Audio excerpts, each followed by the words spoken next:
Hi everyone, it's Luis Fernandez with the LF Group with Berkshire Hathaway EWM, and I wanted to go over briefly about what's going on with the condo market here in South Florida in particular.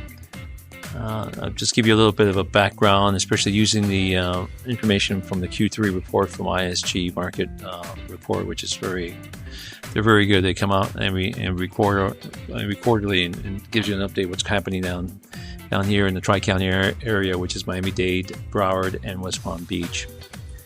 It's 2 o'clock here in the office. Just finishing having my little power milk, 43 grams of protein. I'm on a diet here, if you wanted to know, trying to lose some weight.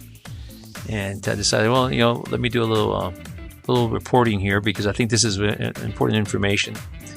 It's been concerning a lot of people, and it's been on the news for the last year or so, specifically. So basically what's happened here, it's the issue started about 3 or 4 years ago when the tragedy of the Champlain Towers, Sunny Isle, a condominium building that built back in the 70s or early 80s. It came crashing down, unfortunately. It killed close to 100 residents. It was a very terrible incident, and because of it, the state of Florida, the legislators, they came up with a new law that within a certain period of time, all the condominiums had in the state of Florida have to have reserves, and in those especially approaching 30 years, they've had to get all the repairs done. And after that, every milestone year, every 10 years, every condo, regardless, has to do a milestone report and address whatever structural issues that they may have. So this actually all comes into effect December 31st, 2024. So all condo associations can no longer waive reserves, number one. And after the milestone inspection date, all condominiums will be required to have the same inspection performed at least once every 10 years, which would be similar to that of a 40 or 50 year recertification requirement, especially in Miami-Dade County. So this is putting a lot of pressure and expense on homeowners living in especially older buildings. And because of that, there's been a backlash. A lot of people unfortunately can't afford it. Some of these homeowners are selling below market value. There are certain banks that are very hesitant to loan in these buildings because they know that some of these buildings are maybe upside down very soon. And so the ones who are able to purchase are cash buyers, and usually cash buyers are getting these units at a very good price. But I want to give you a backdrop of where we are right now, at least in that Q3 report, in terms of the market here in terms of the availability of condo units for the Tri-County area. So we're currently on Q3 in 2024. We currently have over 20,000 units available on the MLS for Miami-Dade, Broward, and Palm Beach County. And however, and actually that's a pretty good number, because we need to have at least about 25,000 to be more or less a competitive buyer-sellers market. We're still below that, but we've gotten better. In Q1 in 2024, we were at 18,700 units, so we've gone up. That being said, however, out of those 20,000 units, 17,000 of them, which consists of about 85%, are on units that are buildings of over 30 years, right?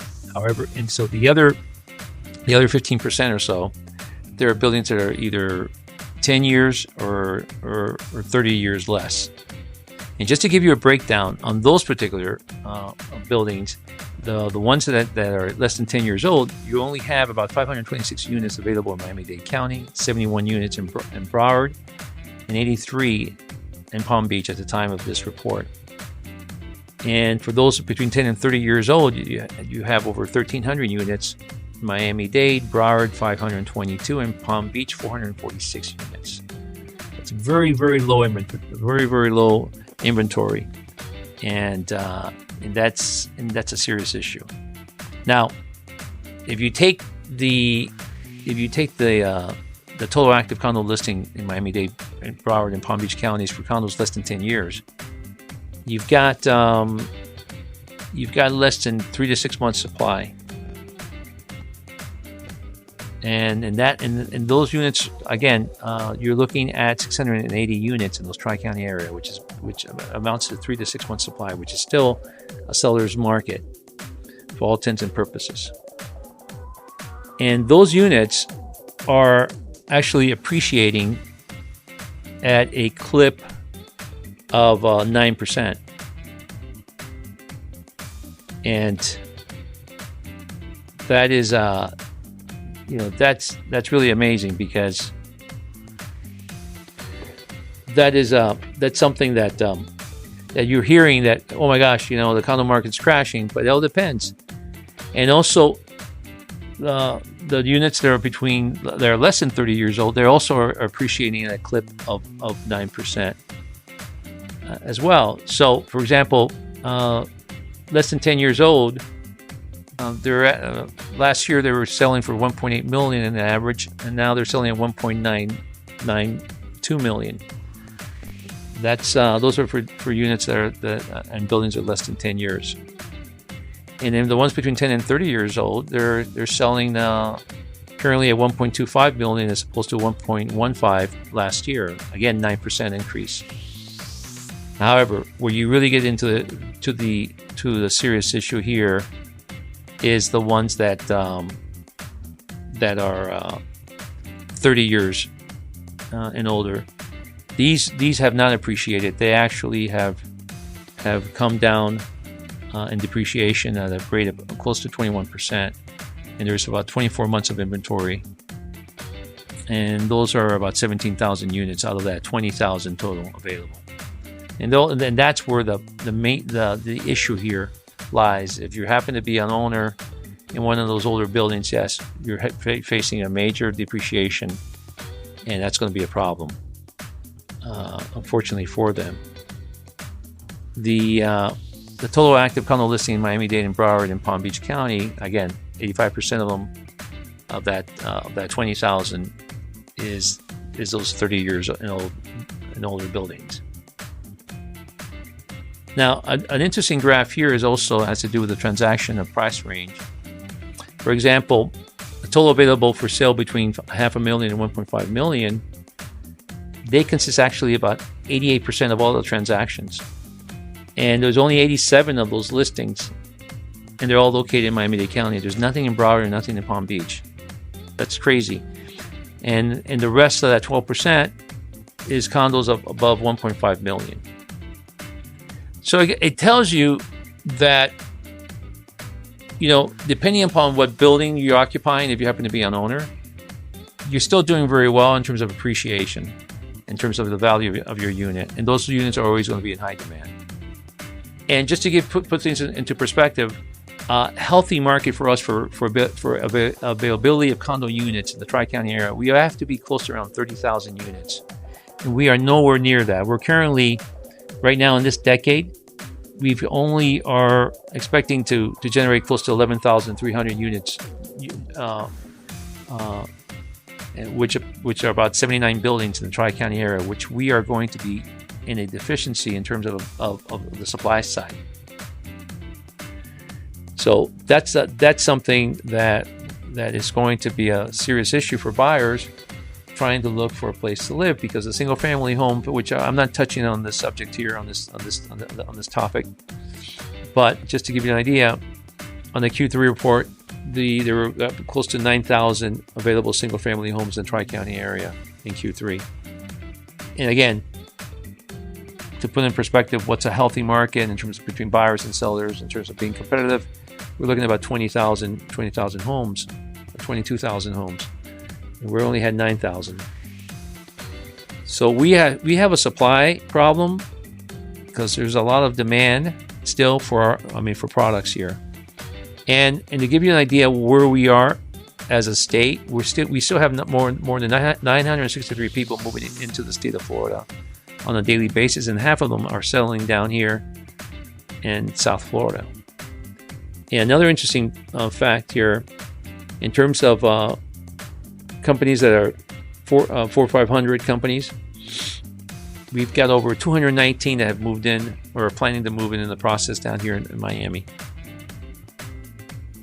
That is So Miami's turning into, next to Manhattan, next to New York, one of the big hedge funds, financial center markets of the world. If not the country, definitely. We won't surpass New York in that aspect. Clearly, New York is going to be New York.